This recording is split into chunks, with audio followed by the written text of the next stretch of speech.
अस्सलामुअलैकुम everyone, I hope everyone is safe fine and healthy. मैं अरूज इकबाल आपके साथ अरूज आर्ट स्टूडियो में, और आज हम करेंगे कुछ रिसाइकलिंग वर्क। ये एक कार गैराज, बच्चों का टॉय कार गैराज मैंने बनाया है, जो कि मैंने अपने नेफ्यू के लिए बनाया है। इसको बनाने का तरीका बहुत आसान है। अगर आपके पास ये चीज़ें अवेलेबल हैं तो बना सकते हैं। सबसे पहले आप चीज़ें राइट डाउन कर लें कि कौन कौन सी। एक टायर था जो कि ब्रस्ट हो गया था, बाइक का टायर था। इसको मैंने यूज़ किया। इसके लिए इसको पहले मैंने अच्छे तरीके से वॉश किया, 3-4 दफ़ा बल्कि वॉश किया। देन ये थोड़ा सा नीट नज़र हुआ। उसके बाद मैंने ये स्टिक्स जो थी वो यूज़ की। ये भी मेरे घर में पड़ी हुई थी, बेड के अंदर से निकल आई थी।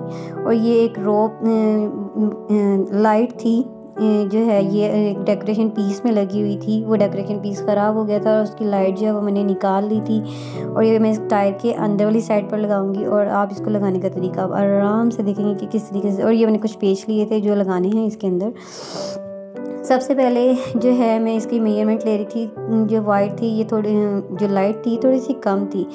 फिर उसके जितना मुझे लग रहा था कि ये आसानी से लग जाएगा, लेकिन ऐसा बिल्कुल भी नहीं था। ये बहुत मुश्किल से लग रहा था। सबसे पहले मैंने ग्लू गन के साथ इसको अटैच किया, एक स्टिक लगा के उसको खोल लिया टायर को, ताकि वो इजीली सारी जो है स्टिक्स जो हैं वो अंदर स्टिक हो जाएं, क्योंकि इनको जोड़ने के बाद इनको पेच भी लगाने थे। तो सबसे पहले इसको मैंने इसको अंदर किया। ये लकड़ी जो थी ब्लैक नहीं थी, इसको मैंने ब्लैक कलर का पेंट किया था। एक दफ़ा एक कोट करने के बाद मैंने इसको ड्राई होने के लिए रख दिया, एंड देन मैंने सेकंड कोट किया। सारी स्टिक्स जो थी वो लगा दी मैंने। उसके बाद उसको अरेंज कर दिया कि ये सीधी आ रही हैं कि नहीं। इसका देखना बहुत डिफ़िकल्ट हो रहा था, क्योंकि हल्की सी भी टेढ़ी होती तो फिर ये कार्स इसके अंदर सही से स्टे नहीं करनी थी। पहले लाइट लगाई टायर के अंदर, एंड देन जो स्टिक्स लगे। उसके बाद इसको स्क्रूज़ के साथ जो है वो इसके जो पेज थे वो मैं और मेरी सिस्टर जो थी वो हम दोनों इसको लगा रहे थे।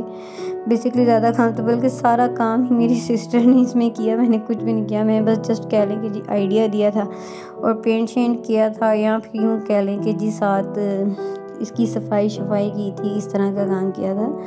बाकी मोस्टली इसको जो पेज सारे स्क्रूज जो हैं वो लगाए वो मेरी सिस्टर ने लगाए। ईज़िली नहीं लगे थे, खासे टाइम लगा था। और जो मेरा नेफ्यू था उसको तो इतनी एक्साइटमेंट हुई थी कि पता नहीं ये कब बनेगा और मैं कब अपनी कार अंदर रखूँगा। बहुत उसको खुशी हो रही थी।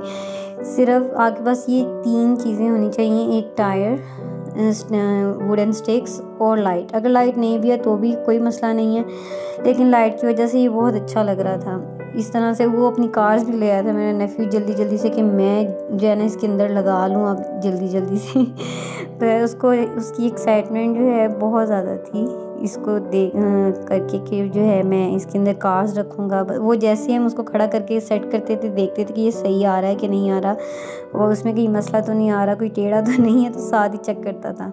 तो ये इस तरह से ये सारा अच्छे तरीके से इसको अच्छा, एक तरफ स्क्रूज लगाने के बाद दूसरी साइड पर भी स्क्रूज लगाने हैं, अदरवाइज़ जो इसका बैलेंस है वो सीधा नहीं होगा, वो नीचे को गिरता जाएगा। ये स्टिक्स जो हैं ये नीचे को गिरती जाएंगी, इसलिए जो है दोनों तरफ जो है टायर लगाने स्क्रूज लगाने में बहुत टाइम लगा था हमें। एटलीस्ट 2 आवर्स तो लग गए थे इसको स्क्रूज को लगाने के लिए। वो लगाने के बाद जो है कुछ इसकी लुक जो है हमारे इसकी जो अंदर लाइट थी उसका एक रिमोट था जिसके अंदर मल्टी लाइट्स जो थी वो चलती थी ना। तो अब ये सारा ये हमने अटैच कर लिया। अटैच करने के बाद इसके साथ हमने क्या किया कि हम इसकी जो लाइट थी वो हम चेक करने लगे, क्योंकि हमने चेक की थी कि पहले चल रही है कि नहीं चल रही है। एंड देन फिर बाद में उसको अच्छे तरीके से चेक किया कि वो सही चल रही है। उसको फिर एडजस्ट किया, एडजस्ट करके फिर जी मेरा नेफ्यू की खुशी देखने वाली थी कि जी वाह क्या कमाल हो गया है। उसको बहुत ज़्यादा खुशी हो रही थी जी। वो बस अपनी कार्स को उसके अंदर अरेंज करने का उसको था कि अरेंज कर लूँ जल्दी से। इस तरह से जी कार्स को उसने अरेंज करना स्टार्ट कर दिया। एंड देन फिर बारी आई कि इसको दीवार में कहीं फिक्स किया जाए, ताकि इसकी मेरे भांजे की रेंज भी हो वहाँ तक और ये इजीली उसके हाथ एक्सेस में भी हो। फिर हमने इसको वॉल में बहुत नीचे करके लगाया ताकि इजीली वो उसकी एक्सेस वहाँ तक। और इस तरह से उसने इसके अंदर 3 लाइट्स चलती हैं, ब्लू, ग्रीन और रेड, और ये कुछ इस तरह का दिख रहा था। So I hope you like and keep watching Arooj art studio. मेरे चैनल को लाइक करें, सब्सक्राइब करें। Thank you so much.